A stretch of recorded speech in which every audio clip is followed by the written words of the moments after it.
Salut tout le monde, dans cette vidéo je vais vous présenter une formation que j'ai créée sur un système de jeu qui existe déjà, qui est utilisé par de nombreuses équipes au niveau professionnel et qui s'appelle le 1-3-3-1. Dans cette formation je vais vous expliquer en fait le déplacement et la circulation des joueurs parce que c'est très important d'avoir des joueurs qui vont réussir à se déplacer ensemble sur le terrain pour pouvoir être prêts avant la défense. Je vais vous expliquer également le rôle et le profil de chacun de ces joueurs, puisque le but, ça va être d'utiliser les profils et les qualités de vos joueurs au mieux, de manière à réussir à déstabiliser la défense et surtout à utiliser leurs points forts face aux points faibles de l'adversaire. En fonction du positionnement de ces joueurs avec le système le 1-3-3-1, je vais vous proposer et je vais vous montrer toutes les façons qu'il y a d'utiliser les blocs d'avant et les runners qui vont être sur les côtés pour qu'ils puissent faire les meilleurs choix en fonction du rapport de force possible, puisque tous les choix vont être conditionnés par les rapports de force et ce qui s'est passé avant. Et enfin, je vais vous expliquer exactement comment il faut faire pour la mettre en place sur votre collectif avec vos joueurs, que vous soyez sur un niveau très haut niveau, sur de la Fédérale 2 ou Fédérale 1, mais généralement les entraîneurs ont déjà leur système. Et dans ce cas, cette formation, elle va vous pouvoir simplement vous offrir la possibilité d'améliorer votre système en rajoutant des choses qui sont issues du rugby professionnel et qui vont vous permettre d'améliorer votre système de jeu. Et ceux qui entraînent un système amateur, c'est plutôt de découvrir le système de jeu, la façon dont on fait se mouvoir les joueurs et se circuler de manière à tout simplement à éclater toutes les équipes que vous allez rencontrer, puisque la mise en place d'un système de jeu, c'est ce qui va différencier vraiment une bonne et une très bonne équipe d'une équipe moyenne ou pas. À partir du moment où vos joueurs sont placés avant les autres et qui se déplacent de la même façon, qui réfléchissent de la même façon sur le terrain, c'est ce qu'on attend tous, c'est ce qui vous permet de gagner des matchs en étant plus efficace quand vous jouez au rugby. En effet, il n'y a pas besoin d'être une équipe professionnelle pour mettre en place un système de jeu, mais il va falloir réussir à imprimer des repères collectifs à vos joueurs de manière à ce qu'ils arrivent à tous se déplacer en même temps sur le terrain. Pourquoi mettre en place un système de jeu? C'est la question première à laquelle il faut répondre avant de savoir pourquoi est-ce que vous voulez le mettre en place ou pourquoi est-ce que vous ne voulez pas le mettre en place. Au rugby, c'est facile de défendre. On a besoin d'un plaqueur, éventuellement un mec qui conteste et le plaqueur qui se relève. Tandis qu'en attaque, à chaque fois, il va y avoir le porteur de balle qui est plaqué au sol avec 1, 2 ou 3 soutiens offensifs plus le relayeur. Donc ça va vous faire 3 ou 4 joueurs qui sont consommés pour un seul défenseur, voire 2 défenseurs s'il y en a un qui vient contester le ruck. Ça va être forcément beaucoup plus dur de trouver des solutions et d'aller attaquer les espaces libres à partir du moment où il y a plus d'attaquants qui sont consommés que de défenseurs. Donc le système de jeu, en l'occurrence là le 1-3-3-1 sur laquelle je vais vous présenter la formation, l'objectif est très simple, ça va être de réussir à vous organiser plus rapidement en attaque que la défense va mettre de temps à s'organiser pour pouvoir défendre. Les joueurs ils doivent être prêts en fait avant la défense, c'est la base. C'est la base du rugby. Si vous voulez attaquer correctement, il faut que vos joueurs soient bien placés en attaque avant que la défense soit organisée. Il y a une chose qu'on entend très souvent, c'est que en fait c'est stéréotypé d'avoir un système de jeu et que du coup les joueurs ne sont plus libres de leur choix. Et c'est faux et je vais vous expliquer pourquoi. Il y a deux façons d'aborder les choses. Soit on part du principe que vos joueurs ils doivent réfléchir sur les relances de jeu et adapter toujours leur conduite sur les relances de jeu, ce qui est totalement vrai. C'est-à-dire que tout ce que vos joueurs vont faire sur un terrain de rugby, c'est conditionné par ce qui se passe sur le ruck d'avant, sur le rapport de force qu'il y a eu avant. Est-ce qu'on a avancé? Est-ce qu'on a reculé? Est-ce qu'on a un surnombre? Est-ce que la libération a été rapide, lente, défense organisée, pas organisée? Ça, c'est la base du rugby. En revanche, c'est pas possible de dire à vos joueurs tout le temps, ok, vos choix, ils sont conditionnés que par ça et c'est tout.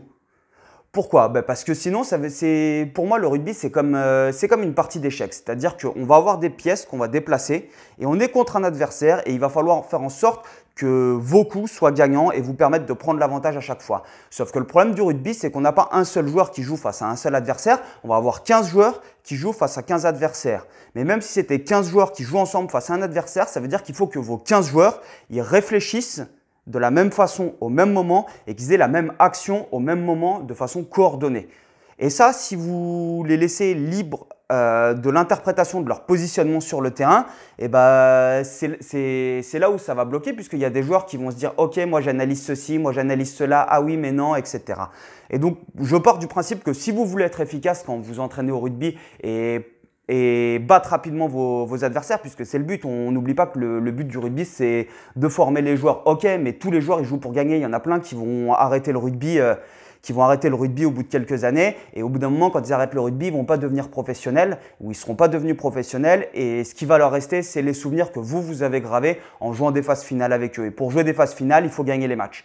Et donc, le but de la formation que je vous présente là, c'est que ce système en 1-3-3-1, c'est d'être prêt avant. C'est-à-dire que vos joueurs, ils sont bien placés, ils ont un positionnement qui va être défini et en fonction de ce positionnement, il va y avoir beaucoup d'options qui vont se mettre en place et que vous allez décider de mettre en place en le codifiant avec un langage, avec un système sur lequel vos joueurs vont s'adapter à ce qui se passe avant. Et donc, effectivement, on en revient aux relances de jeu où les relances de jeu, c'est un prérequis pour que vos joueurs réfléchissent. Mais pour que vos joueurs réfléchissent à la sortie la plus appropriée, il faut déjà qu'ils soient bien placés.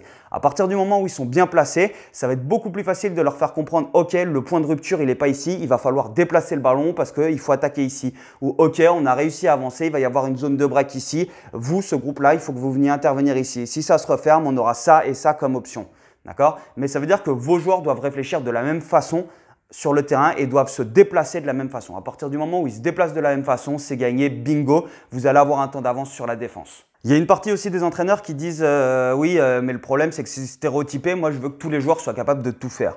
Évidemment, ça va de pair, je vous l'explique dans la formation, c'est-à-dire qu'évidemment qu'un pilier, s'il arrive sur un ruck et que le ballon est disponible, eh ben, il faut qu'il le prenne, qu'il fasse une passe, qu'il avance, etc.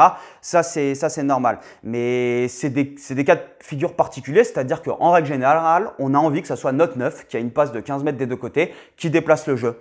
On a envie que ça soit plutôt nos premières lignes ou nos deuxièmes lignes qui fassent le combat dans les rucks parce qu'ils vont être très très forts pour rucker. Alors que si on le met si on met notre deuxième ligne à l'aile avec 20 mètres d'espace face à un ailier en face, il ne sera pas capable ou il sera moins capable qu'un ailier de faire un cadrage débordement et de gagner du terrain.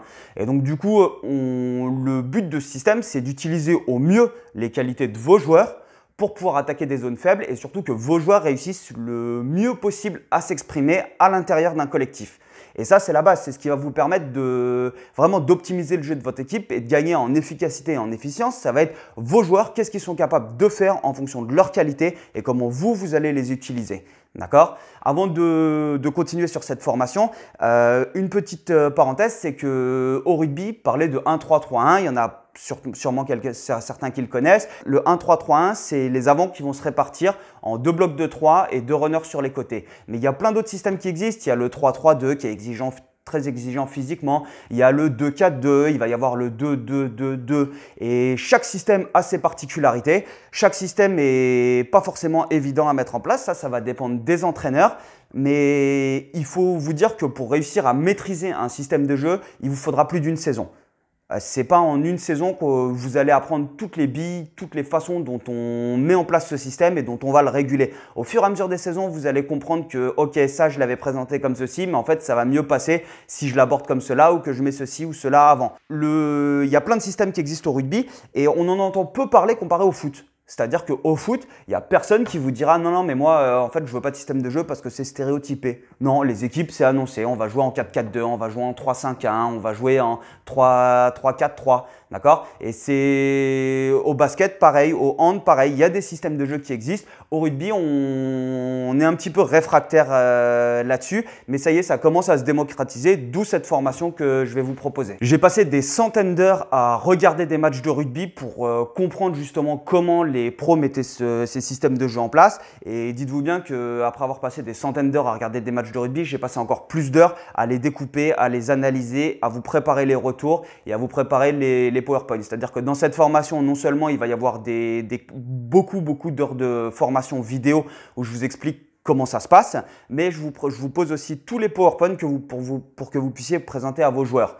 Je vous conseille même sur cette formation de laisser vos joueurs avoir accès à la formation en donnant l'email et le mot de passe de manière à ce qu'ils puissent apprendre. Effectivement, on n'a que 2 entraînements, 3 entraînements par semaine avec les jeunes et si vous voulez qu'ils deviennent bons, il faut qu'ils intègrent le système et plus ils vont pouvoir comprendre comment le système fonctionne, plus ils vont automatiser les conduites, les déplacements et vous allez pouvoir rentrer dans le détail très facilement avec vos joueurs. Allez, c'est parti. Alors, pour vous expliquer le système en 1-3-3-1, pour poser vraiment les bases du jeu, on va commencer par le terrain de rugby avec le sens de jeu et les 3 zones. Toutes les équipes ont des zones de jeu qui sont identifiées.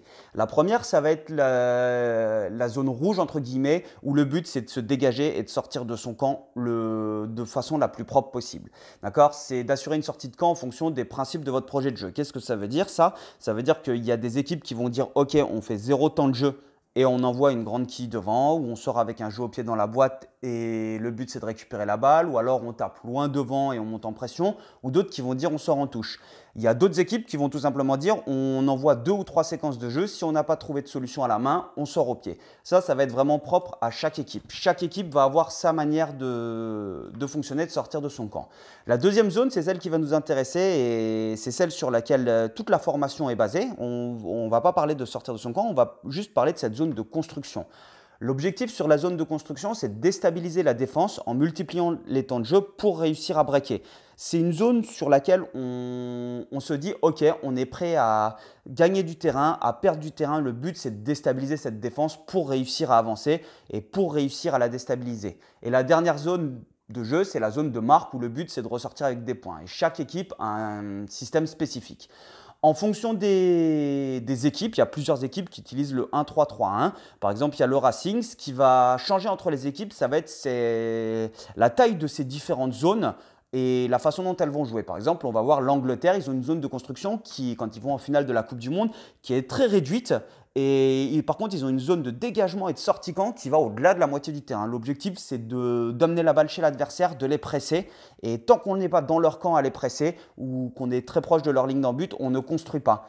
Il y a les Box qui ont été champions du monde qui, eux, vont avoir une zone de construction qui est plus large puisque c'est des joueurs qui sont ultra physiques. Et ces joueurs ultra physiques, du coup, vont réussir au bout d'un moment à fatiguer l'adversaire pour obtenir des breaks ou déstabiliser la défense plus rapidement.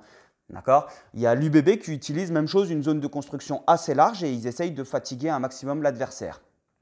Donc, dans cette formation du 1-3-3-1, on ne parlera que de la zone de construction. D'accord? À partir du moment où cette zone de construction elle est marquée, l'objectif ça va être de transformer les ballons lents en ballons rapides puisqu'on est placé avant l'adversaire. Étant donné qu'on est placé avant l'adversaire, même sur les sorties de balles qui sont lentes, on devrait normalement réussir à mettre de la vitesse ou de l'avancée. On va essayer de déplacer la défense pour créer des brèches de manière à ce que derrière on déplace le ballon dans ces brèches et l'objectif ça va être de menacer tout le terrain tant sur la largeur que sur la profondeur. À partir du moment où on déplace le ballon, on va faire bouger le troisième rideau adverse. D'accord? Le principe ça va être de splitter les avants en 4 groupes, donc 2 runners qui sont dans le couloir des 15 mètres et 2 blocs de 3 avants qui vont être entre les 15 et les 15. On a le premier bloc d'avant. Si le ballon est dans les 15 mètres, on va les nommer. On va avoir le premier bloc d'avant qu'on va appeler le bloc 10 parce qu'il se trouve devant le 10 et le deuxième bloc d'avant qu'on va appeler le bloc 12 parce qu'il se retrouve devant le 12. D'accord? Et ces blocs d'avant vont permuter, vont pas permuter. Ça, je vous l'expliquerai dans le cadre de la formation. Mais à chaque fois, on va avoir ce bloc 10 devant le 10, quel que soit le côté, et ce bloc 12 devant le 12. Et sur les deux côtés, ça sera les runners. D'accord? L'objectif du coup c'est de réussir à déplacer ces ballons soit par l'intermédiaire du bloc 10 pour attaquer une zone, soit par l'intermédiaire du bloc 12 ou soit de déplacer pour les runners. D'accord? Là on le voit, le Racing déplace le ballon et on va se retrouver avec un runner qui est à la conservation. On va avoir le bloc 10 qui est en train d'intervenir avec le 10 qui est dans le dos. D'accord? On pourra utiliser ce bloc 10 de différentes façons. À partir du moment où le bloc 10 n'est pas servi, puisque là, la zone est dense, on va se retrouver du coup avec le deuxième bloc d'avant qui va être le bloc 12. Ce bloc 12 va vous permettre d'attaquer ou non le centre du terrain. Ça va être la même chose en fonction des capacités de vos joueurs à analyser le jeu et à lire le jeu. D'accord? Si le ballon continue de se déplacer, on va se retrouver avec ce runner qui va être en gros dans la zone des 15 mètres. D'accord? On a perdu du terrain, c'est pas grave. Les joueurs du Racing, le Racing est capable de multiplier les temps de jeu pour fatiguer la défense puisque pour la défense, ça va être très exigeant de regarder comment ça se passe. Et là, on va retrouver ce bloc 10 qui est en train de se mettre en place. pendant qu'il y a le bloc 12 qui se remet en place. Et là, on l'aperçoit très bien, la zone de break, elle est au large. Et donc, du coup, on a réussi à trouver une zone de break. Le but, ça va être d'essayer d'aller l'attaquer le plus rapidement possible en faisant le meilleur choix. D'accord? On a réussi à regagner le terrain qu'on avait perdu et on se retrouve toujours avec ce bloc 10 qui va être là pour attaquer la zone du 10 ou déplacer le ballon. D'accord? Et là, on le voit très bien, là, le Racing, en multipliant un nombre de temps de jeu qui va être vraiment important, ils sont capables de réussir à désorganiser cette défense et à la pousser à la faute. D'accord? Et c'est tout ce que moi je vais essayer de vous apporter dans cette formation, c'est comment est-ce que les joueurs vont se déplacer et quels sont les choix qu'on peut faire pour réussir à gagner du terrain et à déstabiliser cette défense et vous permettre de gagner un maximum de matchs. On va vous passer rapidement sur des exemples de Toulouse. Toulouse qui n'utilise pas un système en 1-3-3-1, qui utilise un système en 2-4-2, mais qui va avoir des similitudes. Et pour le coup, peut-être qu'ils avaient décidé de changer de système sur ce match, mais on retrouve un système en 1-3-3-1. D'accord? On voit une défense très dense où le but, ça va être d'aller attaquer les extérieurs. On voit le runner, le numéro 6, qui attaque la zone et qui attaque le ballon. Et là, on va se retrouver du coup avec un bloc 10, le 10 dans le dos et les différentes options qui vont dont le 9 va pouvoir bénéficier pour jouer. D'accord? Donc, soit en déplaçant le jeu ou soit en faisant intervenir le bloc 10. Là, le bloc 12 et les joueurs à l'extérieur ne sont pas placés, donc on va utiliser le bloc 10 pour permettre à ces joueurs de se réorganiser, essayer de déstabiliser cette défense qui est dure. On s'aperçoit quand même qu'il y a un ailier qui menace toujours pour une diagonale au pied, mais ça c'est la même chose, on le reverra, qui est-ce qui doit menacer, quand et comment et quel profil. D'accord? Le bloc 10 est sollicité et petit aparté, on voit le 13 qui vient intervenir sur la zone du ruck. Ça s'appelle du skating. On revient juste avant. Le 13, il est dans un ruck et il vient se déplacer sur le ruck d'après. Ça, c'est les anglo-saxons qui appellent ça le skating. C'est la capacité qu'ont les joueurs à basculer d'un ruck à l'autre pour assurer une conservation quand il va y avoir une sortie difficile. D'accord? Le 10 est bien positionné avec un bloc 12. Donc, même chose, il y a des profils sur le bloc 12 et un 3/4 derrière. Et le but, ça va être de pouvoir offrir différentes solutions pour essayer de gagner du terrain. D'accord? Soit il peut croiser avec le premier, soit il peut servir les deux autres à plat, ou soit il y a le 12 dans le dos. Et donc le 10 va bénéficier de 5 solutions, à vrai dire, pour faire son choix et pour choisir quelle zone attaquer. Donc on en revient à ceux qui disaient qu'il n'y avait pas de lecture dans un système de jeu. Au contraire, il y a plein de lectures. Le bloc 12 arrête la défense et le but, ça va être d'essayer de déplacer le ballon sur ce potentiel 4 contre 1, mais qui ne sera pas un 4 contre 1, mais où il y a de l'espace pour gagner du terrain.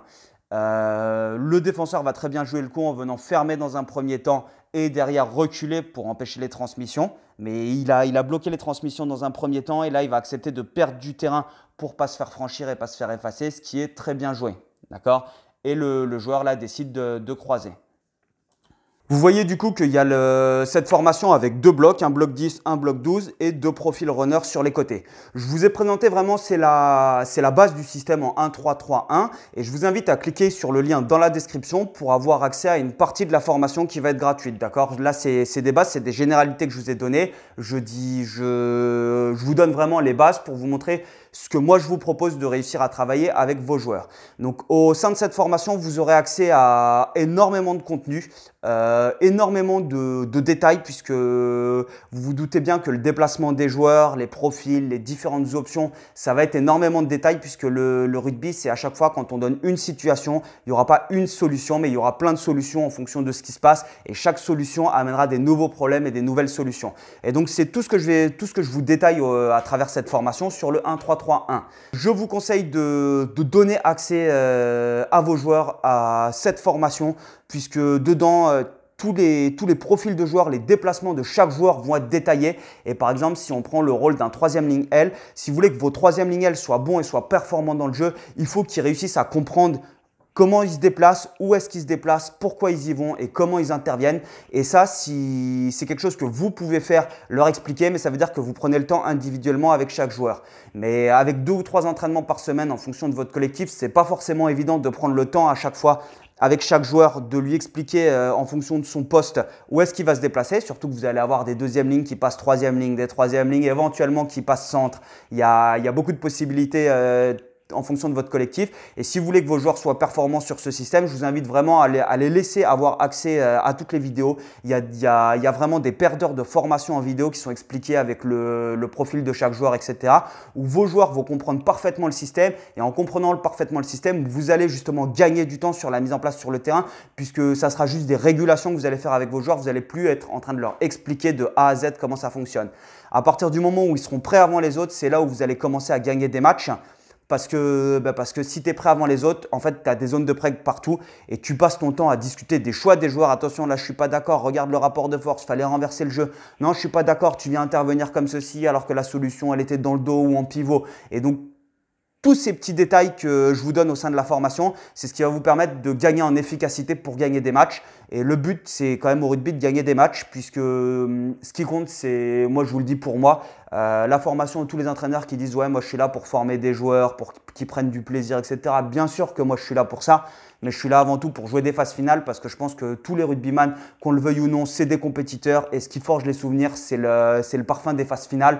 Et ça, si vous voulez jouer des phases finales, ça commence par une bonne saison où vous gagnez vos premiers matchs. Et si vous êtes en place en attaque sur le début de la saison, vous allez gagner vos matchs rapidement et vous allez pouvoir peaufiner votre système d'attaque pour qu'en janvier, février, vous sachiez que, vous allez savoir que vous allez vous qualifier sauf grosse erreur en phase finale et vous peaufinez votre système pour être opérationnel pour les phases finales en rentrant vraiment sur le détail, sur des détails. Vous n'allez pas jouer avec la crotte aux fesses pour soit vous maintenir ou soit potentiellement jouer des phases finales. Je vous invite donc à cliquer sur le lien dans la description pour aller sur mon site internet, c'est up-rugby.com, sur lequel vous verrez il y a une partie où il y a des exercices qui sont gratuits. Ça, tous les exercices, je les mets en ligne gratuitement. Pour ceux qui me suivent depuis longtemps, avant j'avais une chaîne avec, je sais pas, il y avait des centaines d'exercices gratuits. Là, je les ai condensés en faisant un petit retour oral sur chaque situation. Donc, vous avez accès gratuitement à tous ces exercices. Vous allez avoir accès gratuitement à une petite partie de la formation pour vous montrer à quoi ça ressemble, puisque là, c'est que des généralités, on ne rentre pas dans le détail. Derrière, la formation, franchement, elle est top parce que j'ai passé vraiment des centaines d'heures à bosser dessus et tout est expliqué de A à Z avec de nombreuses options. Je vous invite vraiment à laisser vos joueurs avoir accès à cette formation si vous voulez gagner en temps et en efficacité. Et du coup, cliquez sur le lien dans la description. N'hésitez pas à mettre un petit pouce, un petit like sur la vidéo et un petit commentaire pour me dire que c'était chouette. Et on se revoit bientôt pour la suite. Tchuss!